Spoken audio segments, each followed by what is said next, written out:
I was also never too good at this one anyway, but the fact that I could get to the next level and it would change to Geonosis or Mustafar made me wonder what just might be waiting ahead. Oh, that's cool. And also Jack Specific later introduced these things called a game key. This was meant to be an expansion pack giving you new games. They put expansion packs on their fucking plug and plays. They had DLC for plug and play. What the hell? To play. That's right, Star Wars plug and play DLC. If you had the first wave of these controllers though, you were Sith out of luck, as these didn't include any expansion port.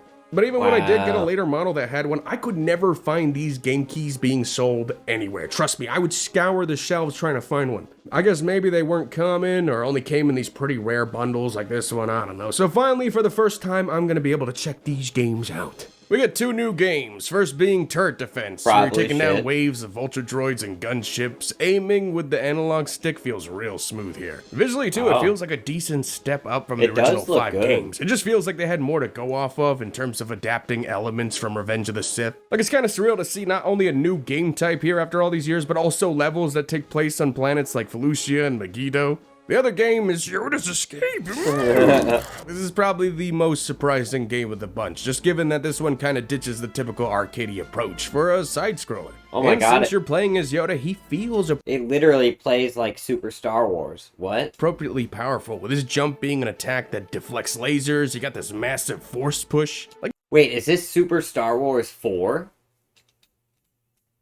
it's kind of refreshing to It see is. a mode like this Oh my that's a little God. more fleshed out and conventional in terms of level design. bet it's It's hard just as kind of a fuck. shame very few probably got to ever play it. The games didn't even just stop there. You also had the Hasbro Flash games, where they'd bring my the God, action yeah. figures to That life. thing was bad. You had SceneBot. I wasted dozens of hours here where you can just paste Star Wars action figures onto different backgrounds with endless amounts of storytelling potential. Anakin, why do you have a red lightsaber?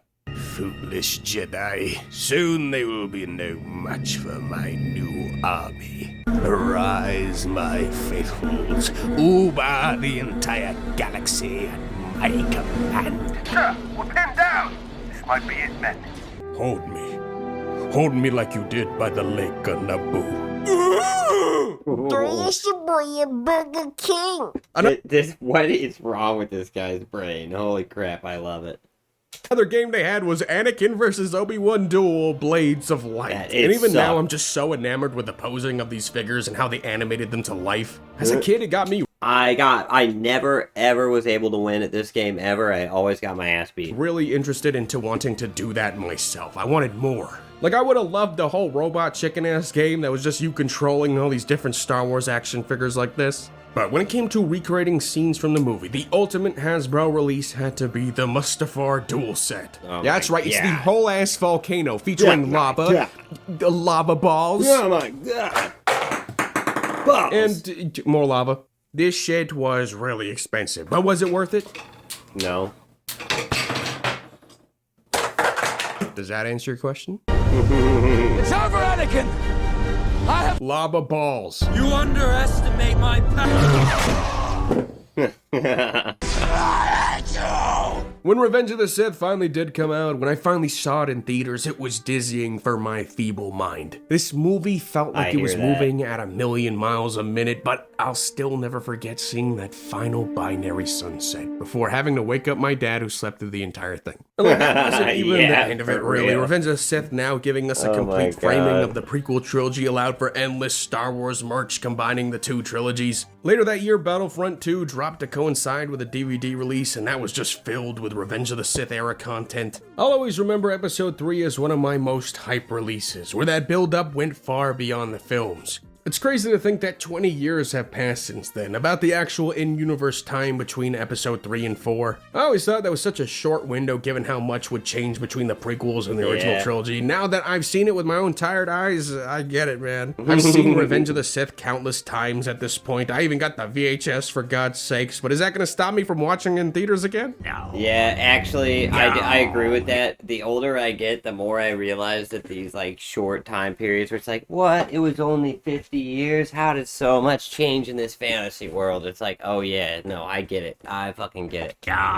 In the meantime, I'll be here with my plug-and-play games, Lava Balls, and George Lucas's son, trapped in his little flame-broiled plastic chrysalis.